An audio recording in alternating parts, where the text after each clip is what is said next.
Hey, what's going on, Conquerors? Welcome to a really different video. Basically, this is a 3-part series on how to do YouTube videos or do the type of videos that I do. Basically, I've been getting a lot of requests lately from just a bunch of people from how do I record gameplay stuff on my PC, how do I edit videos, how do I do thumbnails.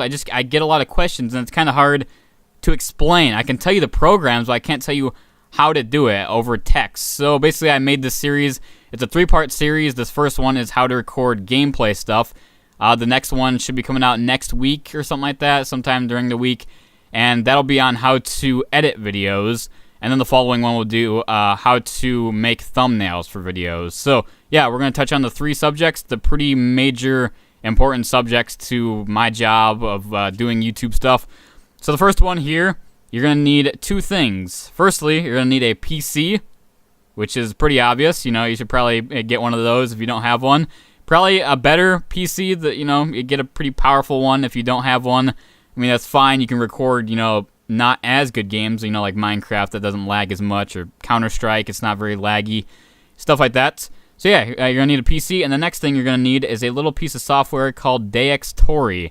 Basically, this is hands down the best PC recording software out there. It is way better than Fraps. Fraps it's way more popular and way more people use it, but this is hands down better. Coming from a person that used both of them, I can highly recommend Dxtory big time. Fraps is good. They're about the same price, I believe, but Fraps, you can't do as much things as you can on Dxtory. You can edit a lot more things on this, and Fraps lags your computer a lot more. So if you don't have a really, really good computer, that kind of sucks because Fraps is going to lag your computer really badly. So please, if you have the money, please buy Dxtory and please support the developers. Buy it. Don't torrent it if you have the money. I understand if you don't have the money, and it's hard times out there. I understand, but if you have the money, please buy it. If not, I won't stop you from torrenting it. I won't show you how to torrent it, but I won't stop you from doing it. But yes, this is Dxtory version 2.0.111. I don't think the version really matters. I would imagine they're pretty similar, all of them. So yeah, we're just going to go over all the little tabs here, all the most important things, and how to record gameplay without lagging, and it'll look really, really good, I believe. So right here is the first thing. This is the target tab. Basically, this pulls up the information for the game, the .exe file. So when you...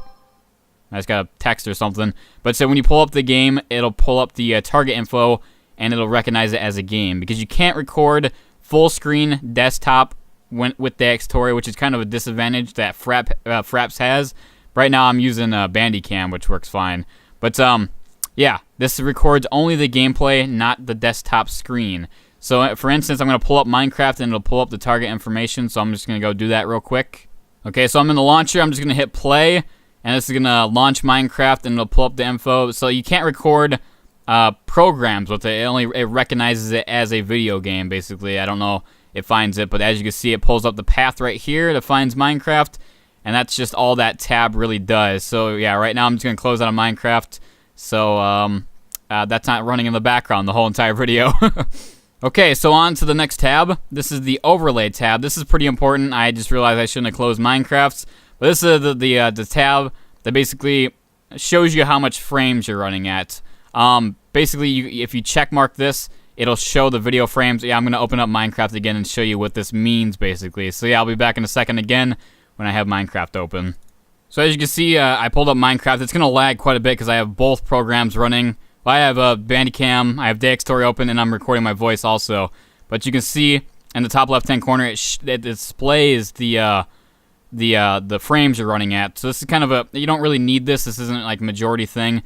But yeah, it just shows when you're recording. When you hit F12, which I'll show you in a bit, how you set that up, it'll change to red. So the little frames per second will show up in red when you're recording, and then green when it stops. So that's it's just a really cool tab. You don't really need it too much. It's not really important, but it just shows when you're recording, so you know that if it stops for some reason, that you know you're not recording anymore.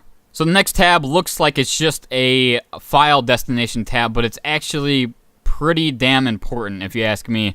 Basically, what you want to do is you add a new folder. You just click on that, and you find the destination, your hard drive that you want it to record to. Basically, I'm recording to a solid-state drive.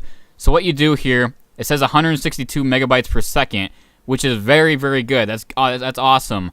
And the higher megabits, I can't even say that, megabytes per second, the higher quality you're going to have. Unfortunately, if you record with a just regular hard drive, your megabytes per second are going to be down. And how you do that is you hit this little run key, and it'll test it. And then you hit run, and it'll come up, and it'll show you. And then you hit OK. And that'll test how much megabytes per second you have. I would very much encourage getting a solid-state drive. If you don't have one, the video quality is not going to be as good because you won't get as much megabytes per second, so it's not going to retain as much detail. So I'm basically going to show off before and after. The first bit of gameplay right here, this is going to be with my solid-state drive, like what I usually record with.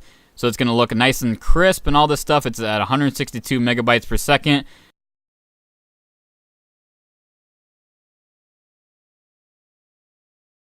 And then the second bit of gameplay is going to be recording to just a hard drive where it's only like 40 megabytes per second, and it won't look as good. You can edit that in post. You can make it sharper and all that stuff, so it'll look better. But yeah, I would just recommend a solid-state drive a lot more. It'll look nicer and all that good stuff. So yeah, that's the file location. You just hit run. You test your megabytes. You just add the folder, and that's where it saves to. The next little bit of information is just the hotkeys. Basically, you can have the start and stop thing. I just put mine as F12, which probably isn't the best because when you record Steam games, F12 is how you take a screenshot, which I don't really care. But you can just click on that and change it to anything. And you can, I don't know, that's a screenshot. So I guess if you want to take a screenshot, it saves it somewhere. And yeah, that's not too important, but it's something. The next one is the most important tab, I would have to say. Basically, this is the video codec and information. Oh, what is this? Sorry about that, not Dxtory. Bandicam stopped working. I guess you only can record for 10 minutes for some reason. I don't know. But yeah, this is where you record and the codecs here. So the first little bit of information we're going to focus on is the video codec. Here's where all the codecs are found. Basically, when you first download Dxtory, you won't have all these. Like I have Blackmagic because I have a Blackmagic camera.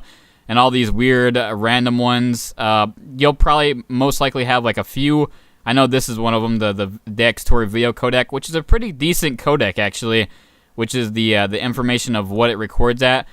But I really, really recommend this one, the Lagarith lossless codec. Hopefully I'll remember to put a link to the description down below. Basically, it's a very small codec. It compresses it very small, so it's not huge file sizes. Like if you record for 10 minutes, it's not going to be like 100 gigs it's going to take up in your hard drive. Like 10-minute video will probably be like 10 to 20 gigs, which is pretty decent. And it's very, very high quality. I'd recommend it a lot. The Dxtory codec is fine. It lags a little bit for some reason. The quality is really good, but it's very huge file sizes, so I wouldn't recommend it in that respect. And also another reason I can't use it is because it's not compatible with Premiere Pro for some reason. When you put it in there, you can't export. It was just causing problems, so I found this, and it worked fine. So yeah, download this. It's a great codec, and it's free, and you just install it, and I'll find a website that'll help you with it. The next little information is the little bit beside it. You click on that, and just do what I have here. This makes it so it runs fine, it's not lagging, and it's just whatever. So uncheck this. Enable null frame. I don't even know what that means. So just unenable it. It's pointless. Always suggest RGB for output. No, just uncheck that. All the multi-threading. This is for what is this? For multi-core processing. Yeah, if you have a single core, which I don't know what computers have that anymore. So if you only have one core processor, leave this unchecked. But if you have multiple cores, make sure that's checked. Which I have a 6-core, so I have that. And then unsampling the decoding. I just don't even mess with that stuff. Just have that clicked. And then for this, make sure you put this right here. These ones are the highest quality, I believe, but this one doesn't lag and it looks fine and it's small codec. So just YUY2. Make sure you check that. So that's fine. The next little bit here is the frame rate. You can have a couple different ones. This is what I used to record at, is the 30, but now you can record with 60 frames on YouTube. So now I have it at 60 frames, and it'll record bigger file size, but it's awesome. So don't mess with any of this stuff down here. This stuff, yeah, you do need to mess with. File output, just select that. Don't mess with this. I think this is for live streaming or something. I forgot what that really does. I never mess with it. Just check mark that, leave that unchecked. And make sure you check the AVI. This is pretty important. If you check mark the RAW, it'll make it into a RAW file, and it's kind of odd to mess with. It's huge file sizes. It'll look good, but that's for very, like, I don't even know if you would want to use that ever, because it's huge file sizes, and it's just really odd codec to use. So just make sure it's AVI. Include mouse cursor. Some games, you know, if you're playing like a MOBA, you want the mouse cursor, so you would check mark that, and you know, it would show the mouse. But if you're just playing Minecraft, you don't check mark that because you don't want to see the mouse hovering in the middle of the screen. Synchronized video FPS, I just leave that unchecked. And this is also really important. If you're, depends on your monitor size. If you have a 1080p monitor and you're playing the game full screen, make sure you check mark or you change this to 1920 by 1080p. This will make it record in the 1080p, and it'll make the video size bigger and nicer and all that stuff. If you have a 4K monitor, you know, you change it to 3000 whatever. If you only have a 720p, you change it to 128 by 720. Just match it at what you're playing the game at. If you set the game to a 720p, record in 720p. If you set it in 1080p, record in 1080p. As simple as that. So yeah, that's all this little tab is. It's pretty important, but hopefully you guys got all that information. And on to the next tab, I guess. So the next bit of information is the audio. Basically, oh man, why am I so red in the webcam? I just realized that I'm like very pink. I don't know if you guys noticed that. That's weird. But yes, the next little bit of information is the audio. This is pretty important too. If you want to do commentaries like me, if not, yeah, you would just have the gameplay. So basically, you can add as many audio streams up to 8 as you want. So let's say you can have your the game coming through one ear, your mic through one ear. You can add another one. Let's say you can record through Skype. You just add a bunch of different things. You just add them with that button, and then you subtract them. Basically, the first little tab here is the audio for the game. This is what I'm hearing through my headphones. Record sound, that's checked. Push to talk, you can push a button, and it'll do that, but I don't want to do that every single time. So, yes, you just click on here. You find where your audio is coming from, which mine is my headphones. Down here, click on PCM. It's a very nice codec for audio. It just works fine.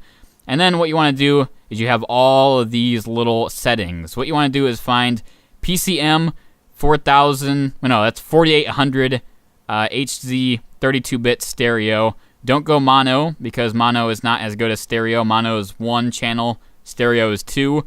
And 32-bit, that's pretty high. Just select that. PCM, and then the 480 whatever gigahertz thing. So that's that. The next thing is this little tab is the microphone. This is the microphone I'm using. You would find it same like you did for the headphones. So right now I'm using the blue microphone, Sparka Digital. That's the microphone I'm using. So you'd select that if you want to do a commentary. This is how high the volume is. I keep it about 65 because I don't want it too powerful, or else I would have to edit it in post.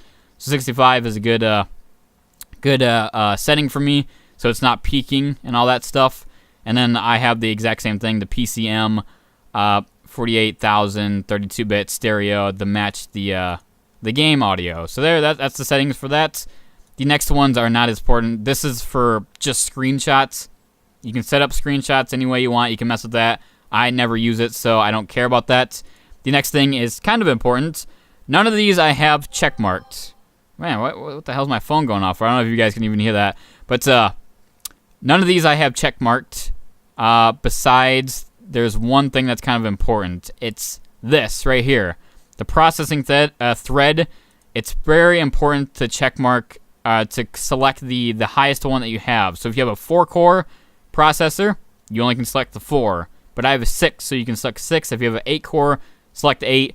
It'll just make it run a lot more smooth for Dxtory. And that's really about it for this tab. tab. I don't mess with any of these. You can look them up if you want. I don't use them. But yeah, just make sure you select your highest core possible. This is, I don't even know, and that's just registration crap and stuff like that. So that is Dxtory. That is all the stuff that you need to learn about it. Basically, what you want to do is just open up a game, and then make sure it's the right size of what you selected for the down here. Make sure it fits what you're running the game at. You hit F12 or your hotkey to record, and then you start commentating. That's really about it. It's a really, really great program. Doesn't lag at all. It's really, really nice. It's way better than Fraps. About the same price, I would imagine. And I would really, really recommend it. So thanks for watching, guys. Hopefully that answers some of your questions. Just do as I do. I went through a lot of trial and errors to make sure it runs fine. So yes, just do that, and you should be happy. If you have any questions, leave them down below. But hopefully this helps some of you guys. The next video will be how to... My cat's doing something. The next video will be how to edit videos, which I'll be using Premiere Pro. So yes, that'll be hopefully come in handy to some of you people. So thanks for watching, guys. Hopefully you enjoyed. Hopefully this helped. Leave your comments down below if you have any questions. And I guess I will see you guys in part 2 for how to edit videos. Bye-bye!